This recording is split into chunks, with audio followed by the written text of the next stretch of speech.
everyone. Thank you for joining us online here at Destiny. If you haven't had a chance to visit our campus, we would love for you to come out to either our 9:30 or 11:30 service on Sunday.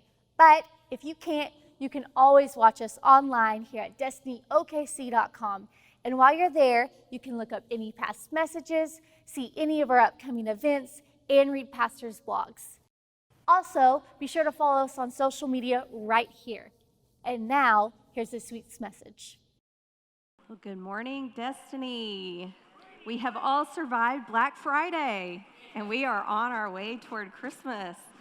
Well, surprise, Pastor Lawrence is in Roswell, New Mexico. He has all the interns, and they are there visiting the aliens. And another church that he ministers at frequently that has a Christian school like ours, so he's doing the Sunday services this morning. And then he's going to be ministering in their Christian school this week to the high school students, doing some curriculum with them as well. So they should have fun. You guys pray that they have a great time and a safe trip back. But he will be back for Wednesday night for our servant leader banquet, because we definitely want to celebrate all the wonderful volunteers that make Destiny such a great church family, right? So when the cat's away, the mice will play. And today we're going to talk about something fun, or at least I think this is a really fun topic. I actually don't think I've ever heard a message in church on this topic before. We are going to talk about how God created us to be creative. And are you a creative person? Do you know if you're a creative person? Do you think of yourself as a creative person? Are you left brain or right brain? You remember learning about that. If you can't remember which is which, it's pretty easy. You just remember the L for left is the logical side, the analytical side. R is the right side, and it's creative, and the artsy side. So if you don't know which side you are, I have a little test for you. We are going to watch a video, and it's a video of a cat spinning. And if you see the cat spinning to the right, if he's spinning clockwise, then you are more likely to be a creative person. Go ahead and let's get the video going. And if he's spinning like he's spinning to the left, then you are more likely to be a logical, analytical person. And this is an optical illusion, so if you are extra special, you can make him switch directions and go the opposite way. So which way do you see him going? Is he going left, logical, both? Good, I got somebody who's going both. Or is he going right, and he's the creative side? Oh, look, some of you, I've got lots of people going back and forth. Yay, that means you're both. So that's great. So, okay, I think we've finished the video now. We've finished our video test. So how many right side creatives do I have in here? Well, that's good. How many more predominant logical, analytical thinkers, math people do I have? Good. How many of you think you're both? Oh, I've got a lot that are both. That is awesome. Well, for those of you who don't know, I am a full-time attorney. And I have this confession to make. I think that when I went to law school, I lost myself. I lost some part of me while I was in law school. And I blame law school for ruining my creativity. When you are in law school, their whole goal, the professor's goals, are just to make you think analytical, logical, about every single little detail. So when I say that I lost me, I mean law school changed me. It made me a more analytical thinker, and although that's great, now I can analyze my clients' most complex legal issues. What happened to me? What happened to that creative side of me that just wasn't so logical all the time? I mean, I remember being a little kid, and I'd sit on my swing and I'd make up songs when I was in junior high and high school. I was in choir and drama. I liked to sew and cross-stitch and craft things. When we were in high school, we did fine arts with our church, and we would do choir ensembles and drama and creative writing, and I was winning awards for this creative stuff that I was doing, and it was so much fun. And then life happened, and law school happened, and just things just changed about me. Anybody else relate to you just all this responsible adulting comes along and you're like, what happened to me? You know, I was this vibrant, young, dreamy young person, and then maybe things happen, things maybe didn't turn out like you thought, some maybe negative things have happened in life, and you're like, some part of me, it just got lost way back there. You know, Pablo Picasso is a very famous painter, and he said, every child is an artist. The problem is staying an artist when you grow up. But in the past few years of my life, as I've really been pressing in closer to my relationship with God, I really feel like he has like flipped some switch on me. I'm not just this logical all the time person. I now have this really creative side, and I just believe that it's something that God has done in me as I've really been pressing into him. And then personally though, you know, I don't know that I want to be all that creative, because do you know some creative people, you know, creatives can be weird. Sorry. Sometimes they dress weird, they act weird, they think weird, they talk weird, and sometimes they even look weird. You know, look at Einstein. Have you seen the hair? So I don't know that I want to be all that creative, but think about the creatives in our society and how they have changed our world. Just simply like look at Henry Ford. Can you imagine that if he had listened to everyone telling him his ideas were weird? You know, if he'd asked people, what do you need? They would have said a faster horse. But he had this weird idea. No, I want to create a machine, a car that goes faster than a horse. Can you imagine our world without cars? And what about those Wright brothers? I'm sure that they heard lots and lots of people telling them that their ideas about flying, you are just crazy and that is weird. But can you imagine our world without airplanes? So all of you creatives, you can unite. You are not weird. You are creative and you are divinely inspired. We serve a very creative God. Just think, our world was just nothing, just black, void space. And God thought up our world.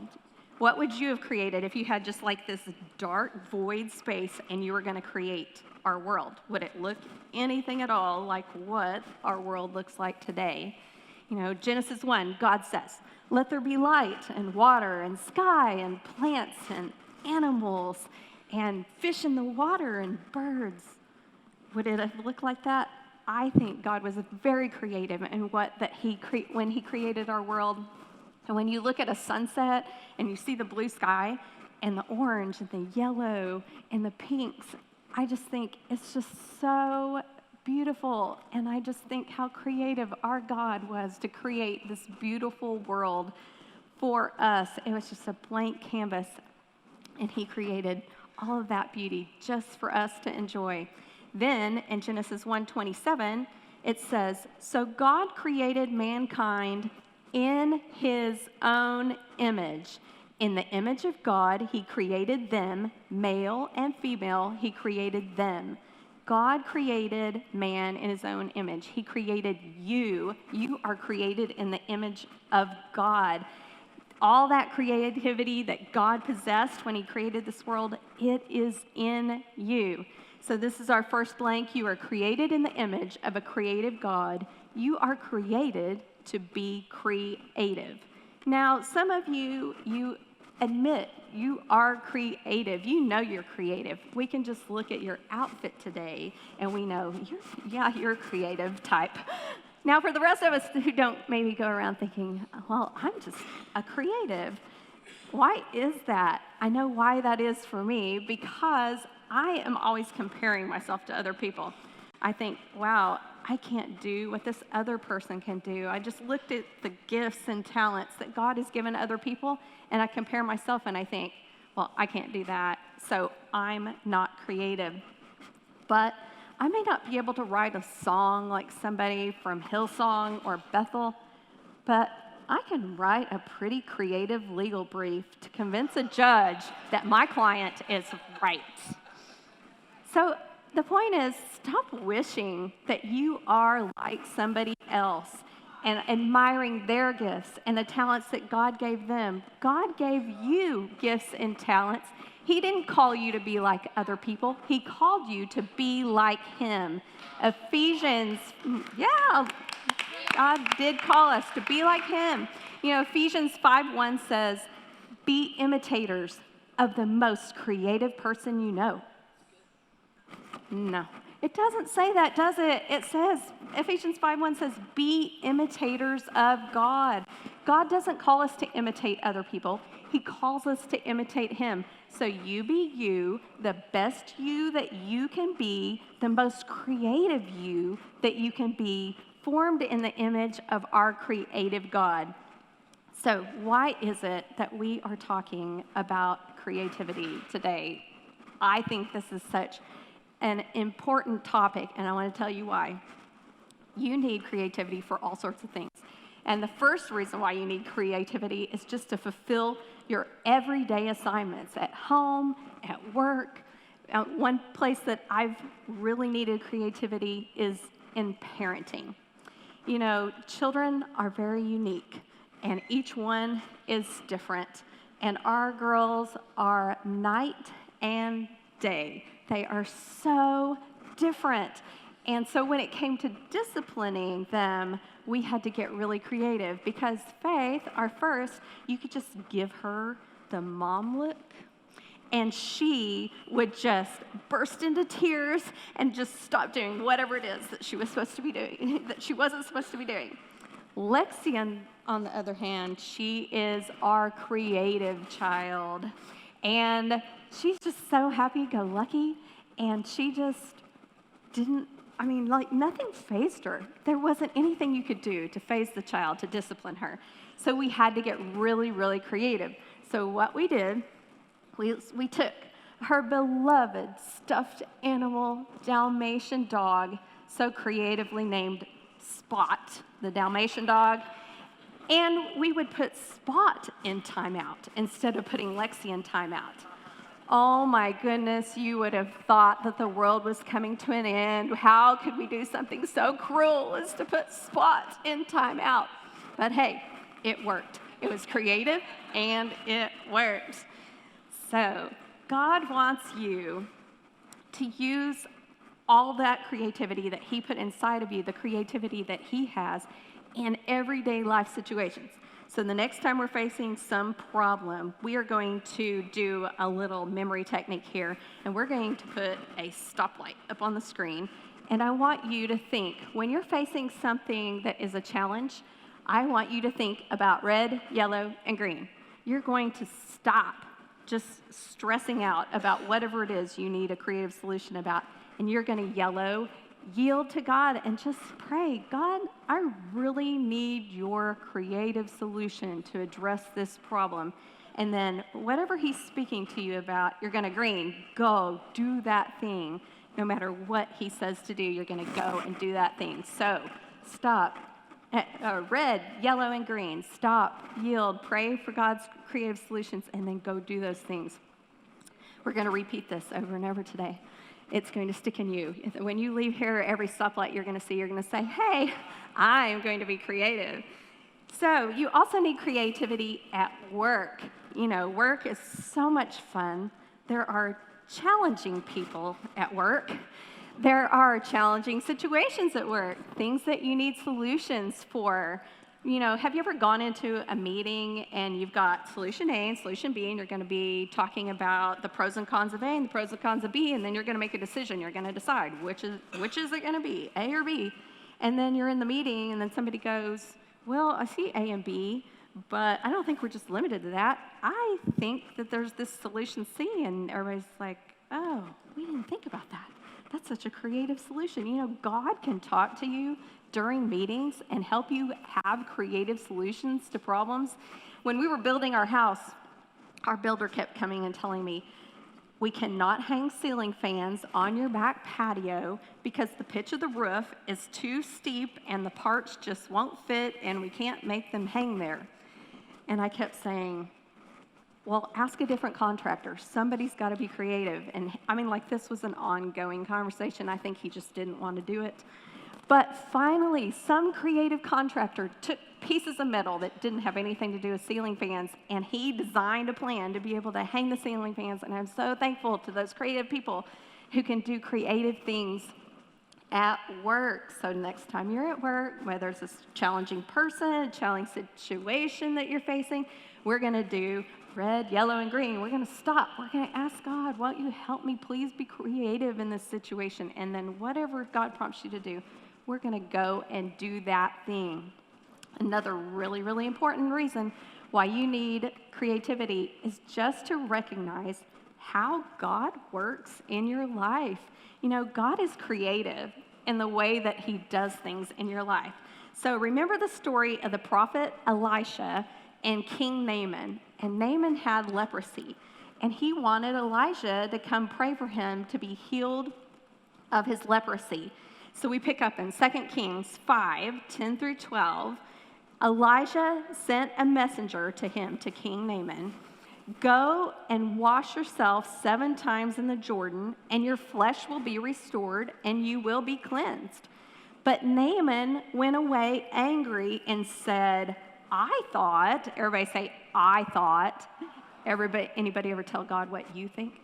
I thought that he, Elijah, surely would come out to me and stand and call on the name of the Lord his God, wave his hand over the spot, and cure me of my leprosy. The rivers of Damascus are better than the rivers of the Jordan River. Couldn't I go wash in them and be cleansed? And so he turned and went off in a rage. Naaman wanted to be healed the way he thought that he should be healed. He wanted to be healed the way that he imagined it happening. And although he went off in a rage, eventually he did come back and do what God told him to do, and he was healed. But first he just questioned everything about what God had told him to do. It just didn't make sense. Yeah, why couldn't I go dip in the clean water in Damascus instead of the dirty Jordan River? I mean, the river's so dirty, I might come out with something worse than leprosy if I go dunk in the Jordan River. And, you know, it just seems logical that Elijah would come out and just pray and wave his hand over my spots and they would disappear. That seems logical. God, why couldn't you have done that? Yeah, why not? It just seems more simple, right? But that's not the way God works. Our God is creative, and you have to get to know God's flow and how he works in your life so that you can recognize when God is actually doing something in your life. Daniel 11:32 says, the people who know their God will be strong and do great exploits. You have to get to know your God. God does not solve your problems like you solve your problems. He has creative ways of solving your problems. So maybe you're having a financial struggle and you're just saying, you know, I really need to get a better job. Well, maybe you do need to get a better job, but maybe God has something more creative in mind. Maybe he has this side thing that he wants you to start to help you earn some money, and maybe that's going to make you more money than your job. Faith was just telling me yesterday about a girl who worked at a coffee shop that she knows, and she was doing photography on the side. Pretty soon, the photography business was paying 5 times what she was making in the coffee shop, so she quit working in the coffee shop. Maybe your marriage is struggling. Maybe you have some addiction that you just feel like you can't overcome. And you're looking at those things thinking, there is no way.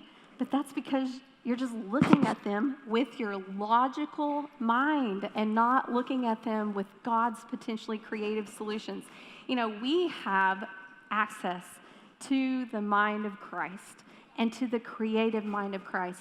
Just because you have access to something doesn't mean you necessarily use it. Anybody else have any exercise equipment at home that you have access to, but you may not quite be using that, at least not until January 1st on New Year's Day when you set some new resolutions for yourself?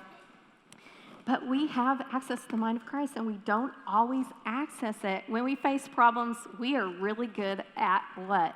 Using our logical minds and using the wisdom of the world to address these difficult situations. But we have not because we ask not. So again, red, yellow, green, we're going to stop and we are going to ask God for creative solutions when we have these problems in our everyday life situations. And we are going to go do whatever it is that God asks us to do.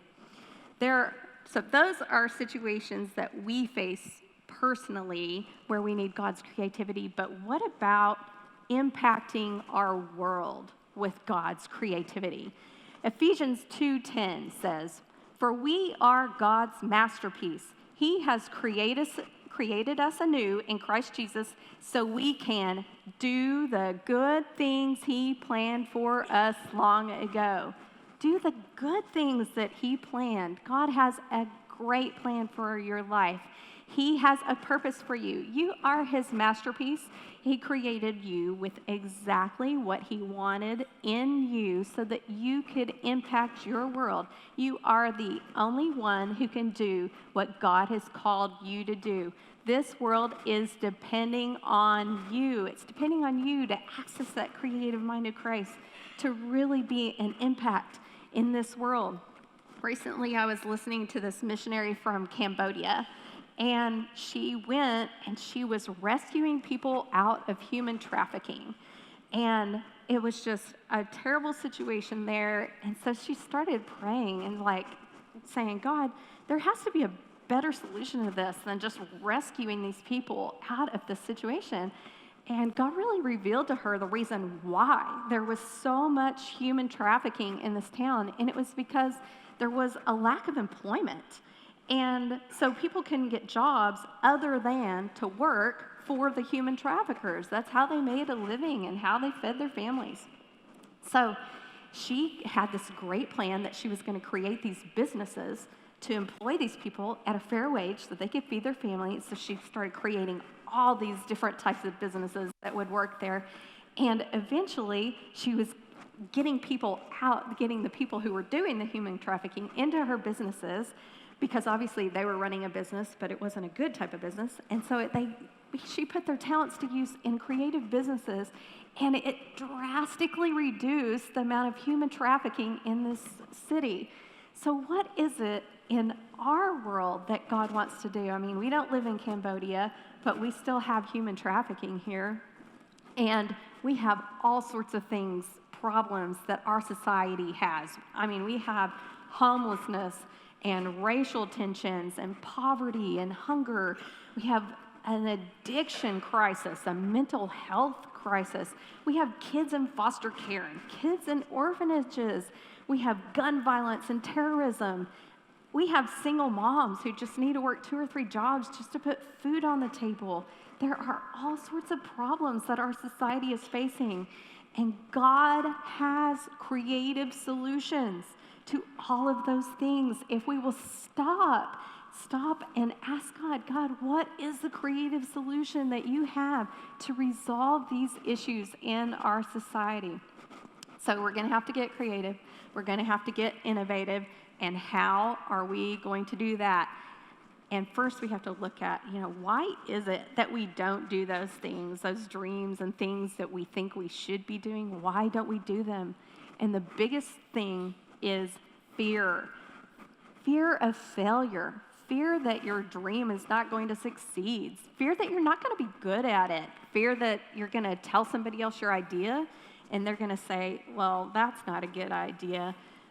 The fear of failure has killed more dreams than failure ever has. And have you ever thought that maybe failure is a good thing? Failure means that you actually tried. You started. Failure is just part of the process. It's part of your education. Do you know how much money Lawrence and I have spent on failed business ideas? We call it tuition. It was part of our educational process.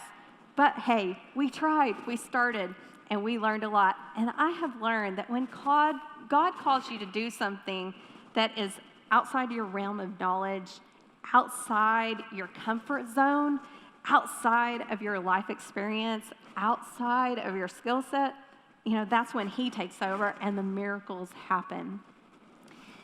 So the other reason why that we often are really not creative is because we are just in overloaded schedules. I mean, we don't have time to be creative. You just go 110% all day long, and you really never give your brain time to just enter into any sort of creative thought process. We go, and even if we do have some downtime, what do? We veg in front of Netflix. What you have to realize is that we are human beings before we are human doings. We have to learn to just find some time just to be. Make room for some creative thinking. Make room to just spend some time with God and say, God, what is your creative thought process today that you want me to have? So, to get creative, we're going to have to think outside the box. If Martin Luther King Jr. had said all the things that he said in the same way everybody else was saying them, nobody would have listened to him. But he was creative in the way that he said what he had to say, and he thought outside the box. We're also going to have to break the rules. Creatives are often rule breakers. Just because it's always been done that way doesn't mean that's the way it always has to be done. Back in Jesus' day, the money changers were always in the temple. That was just how it had always been done. But Jesus went in and he turned over those tables and he disrupted that. So I really believe God is calling us to disrupt the status quo. Church may not need to look like church has always looked. Ministry may not need to look like ministry has always looked. I believe God is really doing a new thing on this earth. In Isaiah 43:19, God says, "See, I am doing a new thing. I announce it before it springs forth." God's announcing some new stuff to us today. Do you hear it? Are you trying to hear it? Are you taking time to hear it? It's not the same old thing. It is something new. We have been really trained to be good at duplicating. If there's something that we want to do, then we go find a mentor who's already done that. We read their books. We look at their manuals and their systems. And I'm not saying duplicating is all bad. You should do those things if you're trying to start something new. But I'm saying that God wants to do something new, something different, and something creative. So your next blank is, he is calling us to no longer be duplicators. We are going to be innovators. We are going to stop just duplicating, and we are going to start innovating something new. Albert Einstein said, "Creativity is seeing what everyone else has seen and thinking what no one else has thought." We have an advantage in thinking what no one else has thought because we have access to the creative mind of Christ. And all that creativity, God is just longing to insert it into you so that we can transform our world. I believe right here in this room, there are people here, and God wants to put in you creative ideas, creative solutions. I believe that there are books waiting to be written. There are ministries waiting to be started. There are businesses waiting to be started. And there are inventions waiting to be creative. We just have to, red, yellow, green, stop. Ask God, help me to be creative. And then green, go. Do what God has called you to do. So, how do we access God's creativity in every area of our lives? It starts with practice. Practice makes perfect. We have to start practicing using those creativity muscles. Muscles that you use make you stronger. You use your brain. And the easiest way to practice creativity is simply to practice using your imagination. I am the weird person who looks at this concrete floor down here and all the little things, and I see faces and animals and eyes. And the biggest thing that I see are these angel wings down here, just because my mind is so crazy about that sort of thing. And now you guys are all going to be coming up here going, where is it? What? Where's the angel that she's seeing? But I just see things like in our tile at home. I see little animals and eyes and the little patterns. Faith was getting her last ultrasound on her heart, and it was moving, and I was like, oh, look, it's a rabbit running. I just see things, but it's my imagination just getting the best of me. So when's the last time that you let your mind be creative? I know it's really cold outside. But on the next day that there are a bunch of puffy clouds in the air, just go outside and practice. Let your mind just get creative. Use your imagination. What are those clouds? What do those shapes look like? And I have another practice assignment for you. If you have a card today, there are 3 circles at the bottom of the card. Now, where are my doodlers who have already doodled in the circles? Yeah, see, I know I had some fellow doodlers. So this is just a creativity practice exercise, just to let your mind just be and do some creative things. So you're going to turn these circles into whatever you think. Maybe you're going to draw some faces on it. Maybe you're going to make a little Mickey Mouse. Just whatever you want to do. Just use the circles to do something creative. And you can always ask God for his creative thought process. So your God's presence to real life action point this week, your GP2RL, is when you're facing some challenging circumstance this week, you're going to stop and ask God to give you creative solutions. And then whatever he prompts you to do, you are going to go do that thing.